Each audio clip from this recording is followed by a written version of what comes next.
Si os presento esta serie de 10 palabras y luego reproduzco distintos tipos de música, ¿con qué música consideráis que vais a memorizar estas 10 palabras más rápido? ¿Con esta? ¿Con esta? ¿O con esta? Puede que incluso nunca te hayas cuestionado lo siguiente.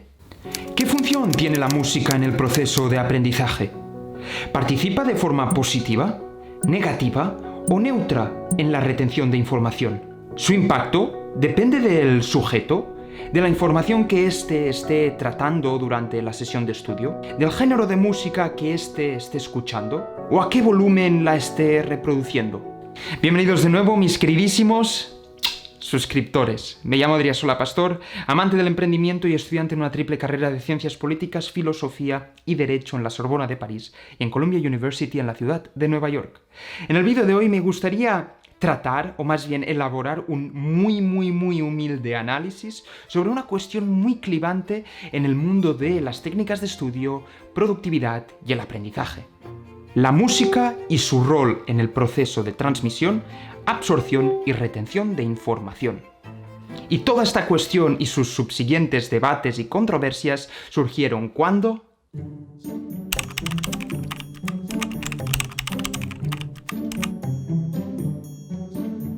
un estudio presentado por Rauscher and Colleagues en 1993 indicó que las personas que escuchaban Mozart potenciaban su inteligencia, mejoraban su rendimiento académico, retenían más información, mejoraban sus habilidades espaciales y se volvían más productivas durante los primeros 10 a 15 minutos de sesiones de estudio. Una vez se produjo este estudio y evidentemente gracias a la sobremediatización de los canales informativos, la gente se volvió loca escuchando las sonatas de Mozart. Las escuchaban a todas horas del día. Incluso las madres, cuando aún estaban gestando, reproducían a sus bebés Mozart esperando a que se desarrollaran en su vientre algún tipo de habilidad de Marvel, de superhéroe, de absorción, de aprendizaje o memorización genuina. Unos años más tarde, evidentemente, surgieron estudios desmintiendo los resultados, pero la producción de este estudio en particular fue como un punto de inflexión. A partir de allí, muchísimos expertos, tanto del campo de la música como de las ciencias cognitivas o psicología, empezaron a indagar un poco más en la cuestión, desarrollando sus propios estudios. Entonces, la ciencia a día de hoy nos ofrece una solución objetiva y consensual y sobre todo homogénea para nosotros poder saber cuál es el efecto de la música en el proceso de aprendizaje?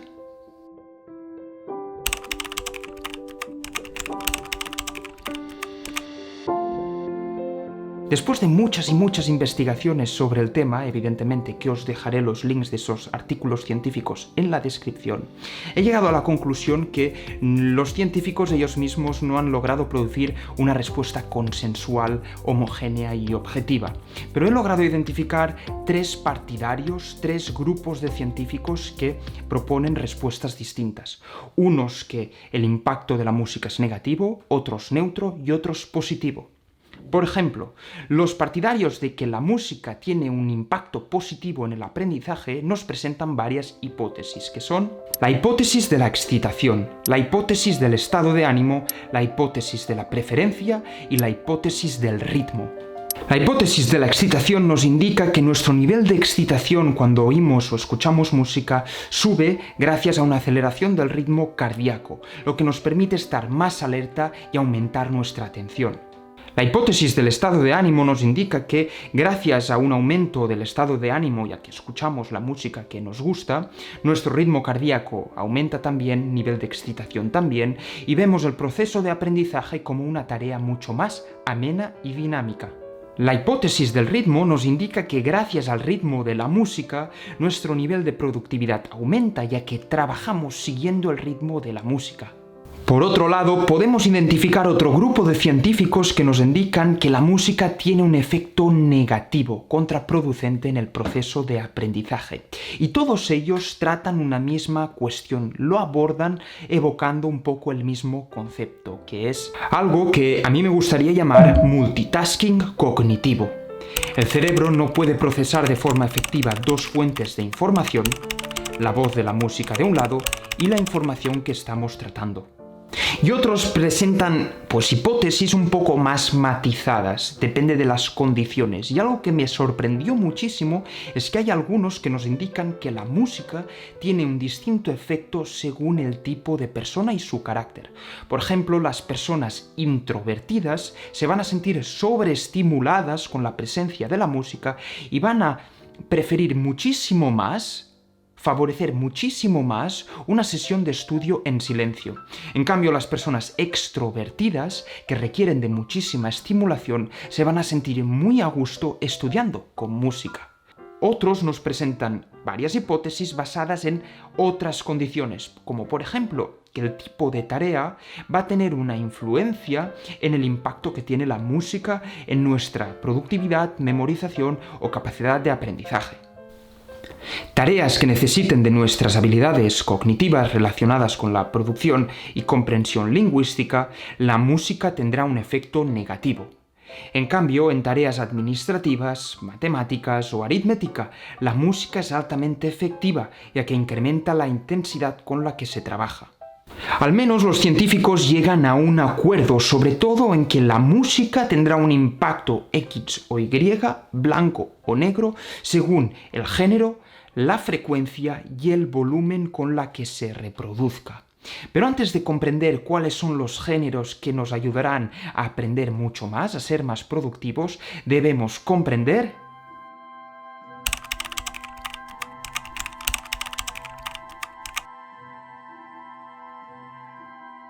las neuronas se comunican entre ellas a través de pequeños impulsos eléctricos que se pueden medir.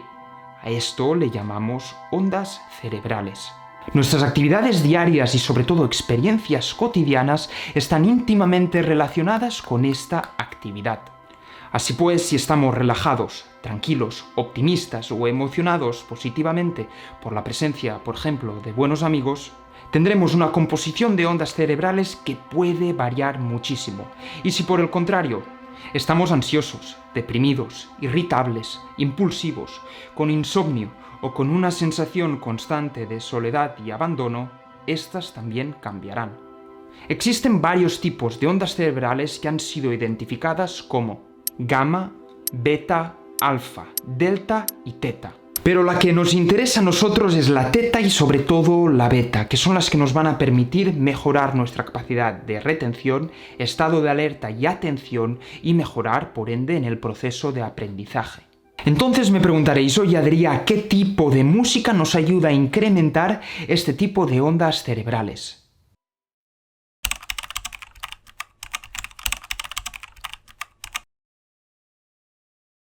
Todos los estudios concluyen que la música debe ser sin letra, constante en su ritmo, de frecuencia baja y sin ruidos estridentes o distractores. ¿Y qué tipo de música reúne esas tres condiciones necesarias? Bien, hay tres tipos de géneros musicales que son muy conocidos y famosos por su impacto positivo en el proceso de aprendizaje, que son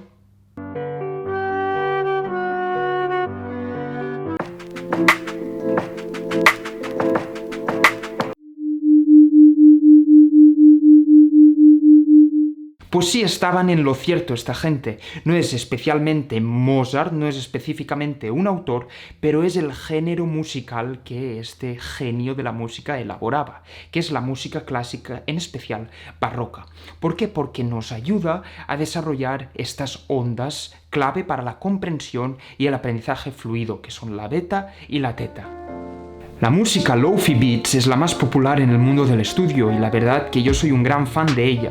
Muchos la conocerán por este famoso vídeo en YouTube. Y reúne todas las condiciones para que sea considerada una música apta para el estudio, que mejore nuestro proceso de aprendizaje, como son ritmo constante, frecuencia baja y ausencia de ritmos pegadizos.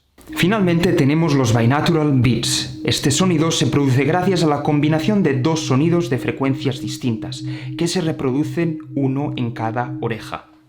Por ejemplo, reproducimos un sonido de frecuencia X en el oído derecho y otro de frecuencia Y en el oído izquierdo. La diferencia entre estas dos frecuencias va a dar la frecuencia de la onda cerebral que nosotros queremos impulsar, que nosotros queremos inducir.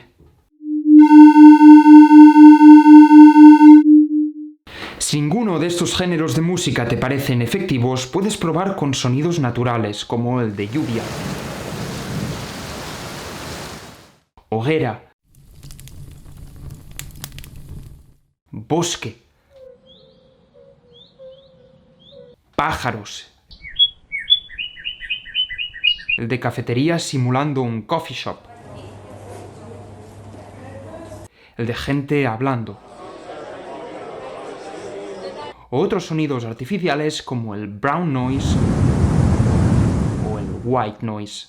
Y hasta aquí el vídeo de hoy, mis queridos suscriptores. Espero que este humilde análisis de un dominio que yo no controlo demasiado y que he tenido que leer muchísimo, pues que os haya sido de utilidad. Al menos que yo os haya presentado todo un rango de distintos tipos o géneros de música, pues que vosotros testeándolo, probando, puedan, ¿por qué no?, tener un impacto positivo en vuestro proceso de aprendizaje, vuestra productividad o sesiones de estudios.